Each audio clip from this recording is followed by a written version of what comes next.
I'm going to show you, if you follow me, you know I do a lot of work that doesn't really have to do with furniture. I do a lot of cabinets, I do beams in the ceiling and things like that. So today what we're going to talk about is sometimes you need to create a wood grain where there really isn't wood. I mean, it's already been painted or something like that. So sometimes you even have something like this. How about that? What if it's this slippery? You know, see how slick that is?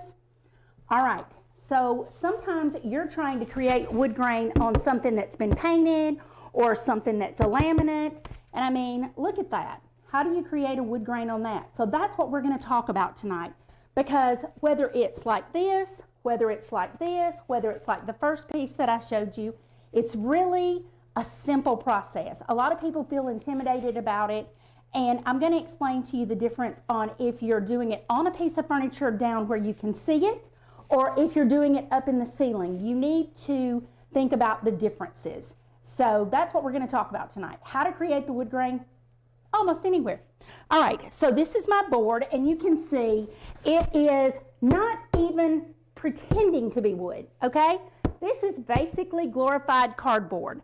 And a lot of times you will get a piece of furniture and maybe it has a veneer on the top or something like that. And if it has a veneer, you know, you have to peel that off sometimes, and there's junk wood underneath. And sometimes people will put MDF, medium density fiberboard, on the top, which is just barely one step above this.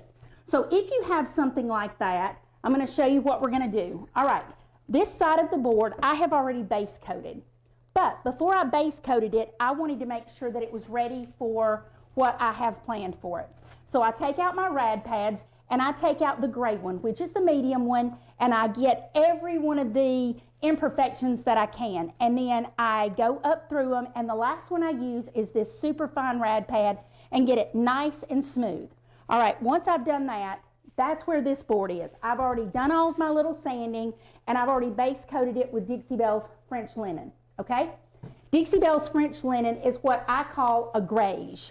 It makes a great base for this. So you can see we've already got this on here, and we've got it all set to do. We're going to scoot all of our little stuff over. And the colors that we're going to be using tonight are Gravel Road, which is a Dixie Belle paint. We're going to be using a Tobacco Road Voodoo Gel Stain. And we're going to be using Sawmill Gravy is what I chose to use tonight. So we've got this base coated, and you can see it's just basic. Now what we're going to do is we're going to layer our Gravel Road and our Tobacco Road. Both of them have road in it. We're going to do it. All right. So now before I start this, I like to dampen my piece a little bit, and I'm going to take my brush and I'm just going to go back and forth and spread my water out, because I don't want this to be painted. I want this to just be almost like a heavy glaze. And if you're working this on a piece of furniture, it's a pretty easy thing to do because you're down where you can do it. If you're doing this overhead, you might be better off just to wet your brush. All right, so now you can see this is just a very fine kind of mist over this, okay? And what you're doing is you're taking your paint and you're spreading it out. You just want it to have a little bit of this over the top of it, because this is your base for your wood. This is your streaking, your striations of your wood. Look at that. I got a bristle. Sorry, that's another thing about using chip brushes, and some of mine have seen better days. And I work it a little bit at a time. This is our Voodoo Gel Stain in Tobacco Road, and we're going to go back and forth over this just a little because I want it to have that realistic feel, okay? And like I say, if you're working this overhead, it's a lot different, I can tell you. It's great when you can actually sit above it and think, oh, a little bit more water here. Out here where I live, we have a lot of rustic type houses. And they love to sometimes decide not to paint the beams, and then other times they want the painted beams. So if you have to go back in and recreate this in beams about 18 feet up, it's a little bit different. And that's what I'm going to explain to you tonight. When you're recreating this, especially up high, you want to make sure that it's very exaggerated. The lower and closer it is to you, the less exaggerated it has to be. Then you can go with very fine little details. But if you're doing something even just 8 feet up, it really needs a little bit more of a wood grain. It needs a broader wood grain. Don't you love my shirt? Thank you very much. It needs a broader wood grain. It needs a little bit more going on because you're looking at it from the floor, okay? Now you can see all I'm doing is just working it back and forth. You can use different brushes. You can use the same brush, whatever you choose to do. Always keep you a baby wipe or a paper towel if it gets too heavy. You'll notice I got real heavy right in there. What I do is I just wipe my brush off a little and go back over it. And that removes some of what I've got going on. Now you don't want it really all the same tone because you know as well as I do, wood doesn't really occur like that. All right, now if you get too much, you can wipe it back some and it's still going to give you your striations, okay? Because the whole point of this is for it to have a very organic look. Now if you are wiping it back, make sure you're wiping it in the same direction that you brushed it, because what we want to do is we're trying to create a wood grain, and wood grains do not run willy-nilly, okay? All right. Now the thing about wiping it back, hang on y'all, let me grab this. All right. We don't want it to be dry. We don't want it to be wet. We want it to dry. And like I say, when you're working on a piece of furniture, it's pretty easy to do. It's one of those things. It's really an easy thing to create. All right. Now, you can see this is where we are. So far, all we've done to this board is we have started it with Dixie Belle's French linen paint. Then we have layered over it Dixie Belle's Voodoo gel stain in Tobacco Road, which is a brown, and we used Dixie Belle's Gravel Road, which is also a paint. So we've layered the two of them, and we're going to let that sit just a quick minute. This has had a chance to dry, and when you put your hand on it, if it still feels cool, then it's not completely dry. If it feels room temperature, then you know that it's completely dry. So you can see we've got it layered nicely. So we have created our base for our wood grain. We started with Dixie Belle's French linen, but now you can use any of their neutrals. Sandbar is a great way to start. Dried sage is a good starter. I prefer French linen because it's kind of a grayish, so it goes with browns or grays. So you can see this is where we are. Now what we're going to do is the fun part. This is what everybody loves. This is the money shot, as they call it. So now that you've got this on here, we're going to take ours and we're going to pull out our graining tool. Okay. Like I say, I work a lot with ceilings and beams. Y'all hang on a second. I think I knocked my little light over. There we go. Sorry about that. All right. So, all right. It doesn't want to sit up. We have several different graining tools. I don't know if you've ever seen one of these. I think mine's still got Grinch fuzz on it. But these are great. These are combs. This is a graining tool. This is probably my favorite one. And then you have this one that has a handle, and this one actually goes on the same handle. So it depends on what size grain you're looking for. This is probably the one that I use the most because most beams, this works great, but every once in a while I'll pull this one out. All right, so we're going to pull this up.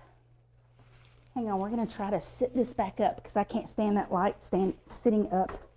I don't know why this cannot sit up today for some reason. All right, we'll see. Okay, so we've got it ready. What you're going to do is you need to layer what it is that you want to grain. What colors do you want your grain to be?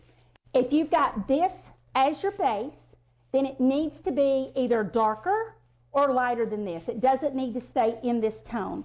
So what we're going to do is we are going to use Gravel Road, which is a little bit darker than, it's actually one of the colors that we use, but it's a little bit darker than what we used. All right. So let's grab our Gravel Road. And I still like to have a damp brush. I don't know if y'all use a damp brush for nearly everything, and I am saying damp. So what I'm going to do is I'm going to layer it on, okay? And it seems like I'm going back over what I just did, and in a way I am, but it's one of those things that when you see it, you'll know it. It's such a great way to create a good look. Now, you don't have to just choose one color. That's the greatness of it. You can layer lots of different colors. You just want to make sure that your main color is either darker or lighter, because if it's the same tone and the main body of it isn't darker or lighter, then you'll have an issue. So I'm going to show you, we're going to layer this in here. And like I say, remember, this is glorified cardboard. This really is not what you would even call wood. This isn't even similar to wood, y'all. Okay, so now we've got that on there, but if you know me, one color really isn't enough for me. So I'm going to put a little bit of my brown back in here because I just need it. And I know people want to say, well, how much of this and how much of that? Y'all, if you follow me, you know I'm not going to measure this stuff. If you measure it, then it's not organic, right? No, it's not. Okay, so we're going to go back and forth, and we're just layering this in here. But our main color that we put in here is our, all right, so now you can see. Look at that. It looks kind of like a hot mess, doesn't it? All right, so now what we're going to do is we're going to take our graining tool. It depends on which one you want to use. You can use this one. You can see they're all very similar in the way that they grain. So this one has a little knob that you hold on to, and you rock it as you move it, okay? So you have control over what you're graining. If you want big knots, then there you go. So I'm going to hold this up a little. Hopefully I can hold it up. There we go. Let's grab this piece. There we go. All right, so now you can see, I hope you can see. So you can see I've already got one. I'm going to wipe this back a little, because if you don't keep your graining tool clean, now the one beside it, I'm going to just let it be just the grain, and then we're going to rock it again, okay? And it depends on where you start and where you end as to what kind of grain it is, okay? So we're going to wipe that back. Now, hold it up.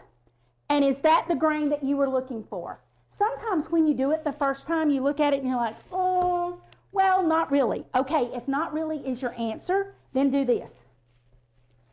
Add a little bit of water, squirt, squirt, squirt, and brush back over it. And I know this makes a lot of people nervous, but it's just paint, y'all. It's just paint. Nah, that's not the grain I was going for. I wanted something different. So I'm just going to swirl back over that. Look at that. And just like that, that grain is gone. So it's super easy to do, and we're going to go at it again. So what you want to do is blot your graining tool and go at it again.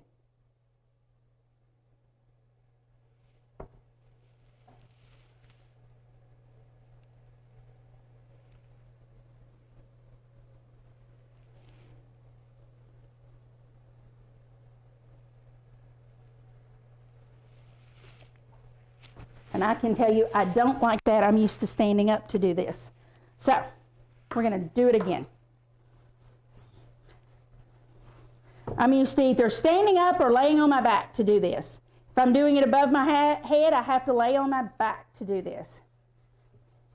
And I got to tell y'all, when you're 18 feet up, you don't want to do it any more than you have to unless you have better upper body strength than I do. Got to be honest with y'all. All right, so let's do this.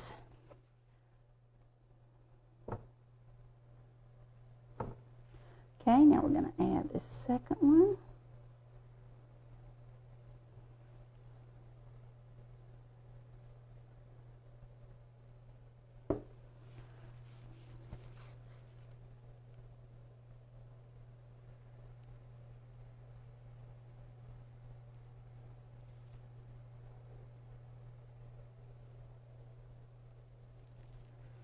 All right, so now you can see this is what we have.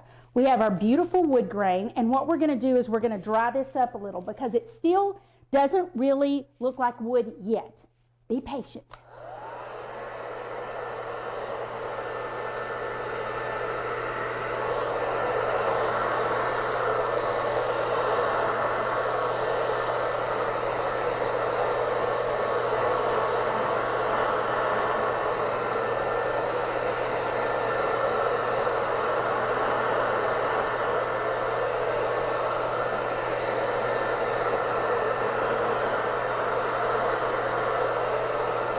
Sorry for the noise, but I want y'all to see exactly what it looks like because it still looks kind of flat, and we've got to make it look like wood.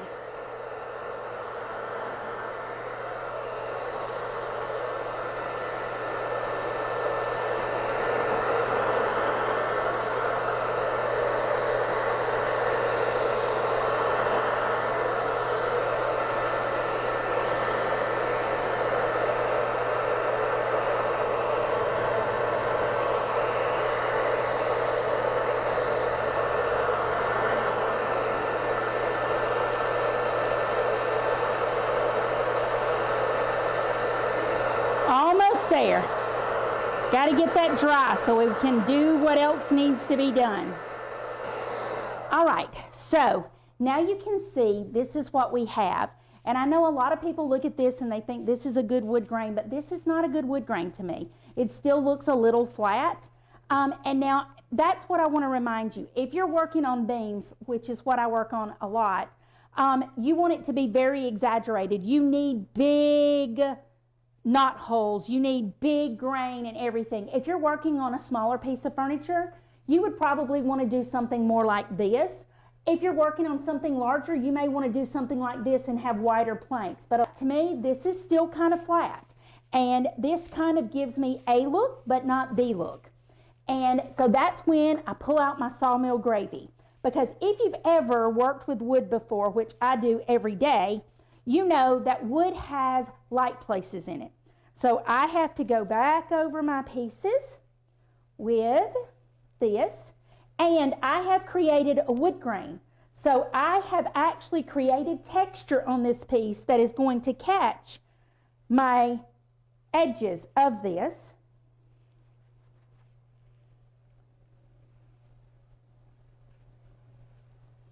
Because I have created the texture to make this be a wood grain. All right, now you've got to rub it in. Now you have to have a cloth when you do this part. You can't take a paper towel. It doesn't do the same thing. And now you have to manipulate this that you just put on.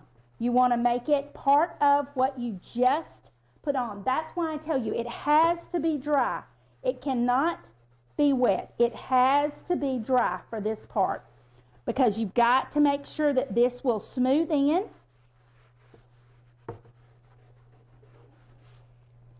All right, I still want a little bit more over here.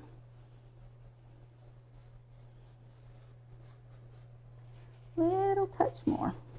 And this is one of those things that you do to taste, so to speak. Every person wants a little more or a little less or whatever. And like I say, this is one of those things that I do a lot of. So I think I did this the first time a few years ago, at least 2, if not maybe a little more. And it's one of those things that I really like. Now, if by some chance you get too much light in there, take your brush and just kind of feather over it. But now when I say feather over it, we're talking butterfly kisses, y'all. I mean butterfly kisses. Go back over it. I'm happy with mine, so I'm not going to feather over it. All right, so now you can see we have a wood grain that if you saw it on the top of a piece, you would be hard pressed to tell because this has brown, it has gray, it has a grayish, it has a cream color, it has striations in it, it has a lot of movement to it, and it is very fluid. And you can see even where inside the grain, you can see the striations of color that we laid down here. I left this open, and it really makes a difference. It does not reactivate the other colors. Once the other paints, so long as you don't go real crazy with the amount of water that you put on there, it really doesn't reactivate the paint underneath. If you're worried, you can always clear coat this, but now typically when I work it, I never clear coat between coats. I just lay down my French linen and then I go back over with whatever colors, and that's what I want to tell you. You don't have to use any set color scheme. I have customers that this is a color scheme that works a lot, but you can choose grays, you can choose browns, you can choose whatever you want. I'll usually start with a base of dried sage, French linen, sandbar, something like that. If you put too light a base, it really doesn't end up looking natural. So if you go as light as a sawmill gravy or a French linen, sawmill gravy or a drop cloth, it's really too light in most cases, but it's very easy to do if you start with a middle of the road kind of base. Now remember where we started. We started with French linen as our base coat. We allowed that to dry. We went back over Gravel Road and Tobacco Road Voodoo Gel Stain. We layered those in there, and that's what you see right here. And then after those were dry, we put heavy of our Gravel Road paint, and then we added just a tiny bit of our Tobacco Road. And we used our graining tool to create our wood grain, and now you see where we are. The final step was adding our sawmill gravy to give our striations. So I hope y'all enjoyed that. I hope if you're working on a piece of furniture that needs this process, that you understand how to do it. If you have any questions, I'm Pam with 44 Marketplace, and I am always available for questions or whatever.